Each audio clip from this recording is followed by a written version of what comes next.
akong presidente yung kagad, huwag nyo nang pakialaman muna yan. Antayin nyo ang desisyon ng Korte Suprema. Diyan nagsimula yan eh. Pero dahil wala kayong ginawa, Mr. President, ganyan na nangyari. Nagkanya-kanya na. Kasi kung sinasabi mong may instruction naman ako na huwag kayong pumunta ron. Pero nagulo pa rin. Ibig sabihin, hindi ka sinunod. Hindi ka sinusunod ng mga tao mo. Kaya kanina sinabi ko na nga, the long and short of it means failed governance, bigo ang iyong pamamahala. Either hindi mo alam kung anong dapat mong gawin bilang presidente or hindi ka sinusunod ng mga sinasakupan mo. Kaya magulo. Kasi kagabi lang nagkakagulo. Sabi niya, pinatawag ko kinausap ko si... Kasi kung ako presidente, tatawagin ko yung mga heads ng law enforcement agencies, pagkagalitan ko sila. Iginiit ni Pangulong Ferdinand Marcos Jr. na wala siyang iniutos na operasyon o paghuli kay Senator Ronald Bato de la Rosa sa loob ng gusali sa Senado. Nanawagan din ang Pangulo sa publiko na manatiling kalmado kasunod nga ng insidente ng putukan sa loob ng Senate premises nitong Miyerkules na ng gabi. Si Carceline Catarong magbabalita. Sa isang video message nitong Miyerkules ng gabi, Mayo 13, ay nilinaw ni Pangulong Ferdinand Marcos Jr. na walang direktiba mula sa pamahalaan upang magsagawa ng operasyon sa loob ng Senado. Ito ay matapos ang nangyaring tensyon at putukan sa Senate premises nitong Miyerkules ng gabi. Saad ni Marcos Jr., mahigit 2 oras niyang minonitor ang sitwasyon at agad niyang kinausap si Interior and Local Government Secretary John Vic Rimulya upang alamin kung may naging aksyon ang mga pulis na naka-duty sa Senado. Kasunod dito, sinabi rin niyang nakipag-ugnayan siya sa National Bureau of Investigation o NBI upang tiyaking walang operasyong isinagawa sa loob ng Senado. At tinanong ko sa mga NBI at kay Director Matiba, kayo ba ay pumasok sa Senado? Sabi niya, wala kang instruction. Ang sabi sa akin, wala kang instruction, sir. Kaya ba't namin gagawin yun? Iginiit ni Marcos na ang mga armadong tauhang nakita sa loob ng gusali ay mga regular na nakatalaga roon.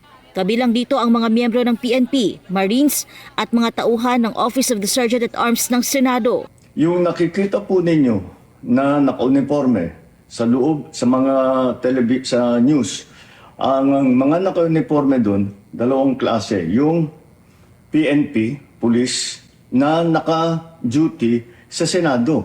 Naandun sila para bantayan ng Senado. Yung isa pang may hawak na naka-uniforme ay yung Marines, may Marine Detachment na nandun talaga sa Senado. Tiga doon sila. Ang trabaho din nila is secure ang Senado.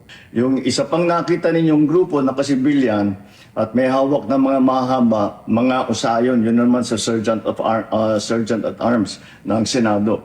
So lahat ng nakikita ninyong naka-uniforme o naka-armado ay nandun, ay tiga doon. Nandun sila talaga, doon sila nagjo-duty. Mariin ding pinabulaanan ng Pangulo ang mga ulat na may utos para arestuhin si Senador Ronald Bato de la Rosa.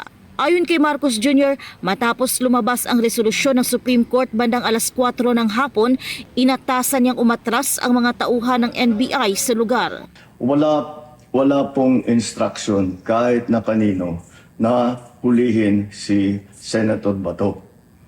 At ang nangyari, ang NBI, sinabihan ko nung lumabas yung resolution ng Supreme Court, mga alas 4 yung kaninang hapon, ay sinabi ko, umalis na kayo dyan. Nag-comply naman sila. Kaya nung kausap ko si Director Matibag, sabi niya walang NBI doon, nandito lahat kami sa opisina. Inihayag din ni Pangulong Marcos na magsasagawa ng magkatuwang na investigasyon ang Senado at PNP kaugnay ng insidente. Ayon sa Pangulo, nakausap na niya si Senate President Alan Peter Cayetano at nagkasundo silang hikayatin ang publiko na manatiling kalmado habang isinasagawa ang investigasyon. Layunin ng investigasyon na matukoy kung ang nangyaring tensyon at putukan ay simpleng engkwentro lamang o bahagi ng sinadyang destabilization effort. Dagdag pa ni Marcos, patuloy ng kinokolekta ng mga otoridad ang mga ebidensya at impormasyon upang mabuo ang malinaw na larawan ng insidente. Hindi po gobyerno ang gumawa nito. Walang pumasok na tigalabas na sundalo, na militar, na NBI sa Senado. Hindi po natin alam kung sino yon na nasumubok na pumasok at saka dahil doon ay nagkaputukan. Aalamin po natin at kinukuha po natin, kinukulikta natin ngayon lahat ng ebidensya na nandiyan. Maraming salamat po. Kalma lang po. Para sa Diyos at sa Pilipinas kung mahal, ito si Cresceline Catarong, SMNI News. And Attorney Sal. Bali, nagtataka yung mga kababayan natin kagabi kasi nga po nagkaroon na ng special coverage.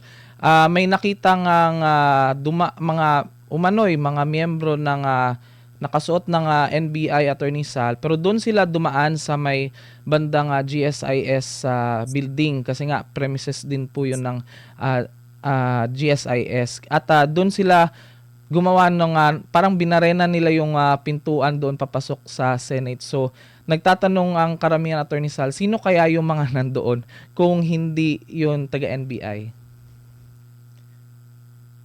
Alam po ninyo yan. Isa lang ang ibig sabihin yan. Una-una, bakit pa nagkaroon ng kalmuluhan doon? Ano ba ang punot dulo niyan? Ang punot dulo niyan ay merong isang warrant of arrest na gusto nilang ipatupad. Yung warrant of arrest na yan, ipatutupad yan ng law enforcement agency. Yang mga law enforcement agency, hindi basta gagalaw yan nang hindi muna itinatanong sa nakatataas sa kanila. Yung nakakataas sa kanila, magtatanong yan sa pinakamataas. Ano bang gagawin natin dito? Kasi hindi naman ordinaryong warrant of arrest ang pinatutupad. Ang pinatutupad ay isang warrant of arrest na paksain sa Korte Suprema. Alam natin na mayroong petisyon sa Korte Suprema na kini-question nga ang ginawang pag-aresto kay Presidente Duterte gamit ang warrant of arrest issued ng isang dayuhang tribuna. Alam nila yan. Dahil may question na nga at wala pang decision dyan, dapat ang presidente ng bansa, dahil hindi po pwedeng yung sinasabi niya walang instruction, walang ganito. Unang-una, dapat nga may instruction ka eh. The instruction should be stop everything in connection with the enforcement of this warrant of arrest because there is a pending legal issue on the validity of this kind of warrant of arrest. Kung akong presidente yung kagad, huwag nyo nang pakialaman muna yan. Antayin nyo ang desisyon ng Korte Suprema. Diyan nagsimula yan eh. Pero dahil wala kayong ginawa, Mr. President, ganyan na nangyari. Nagkanya-kanya na. Kasi kung sinasabi mong may instruction naman ako na huwag kayong pumunta ron, pero nagulo pa rin. Ibig sabihin, hindi ka sinunod. Hindi ka sinusunod ng mga tao mo. Kaya, kanina sinabi ko na nga, the long and short of it means failed governance, bigo ang iyong pamamahala. Either hindi mo alam kung anong dapat mong gawin bilang presidente or hindi ka sinusunod ng mga sinasakupan mo.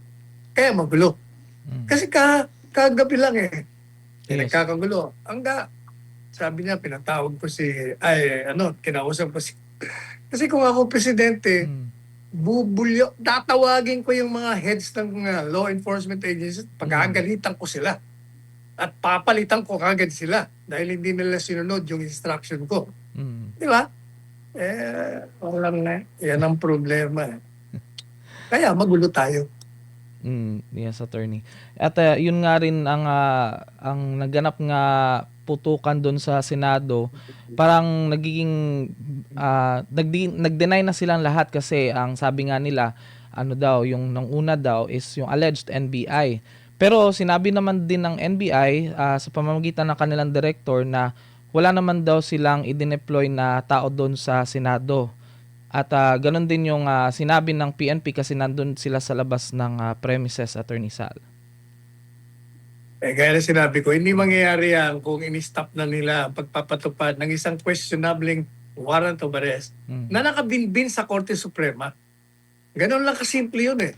There is a pending case on the legality of that kind of warrant of arrest. Therefore, it behooves this president to stop all actions in the enforcement of that questionable warrant of arrest. Ganun lang kasimple yun. Wala, hindi niya ginawa. O, kaya, nagtagulo.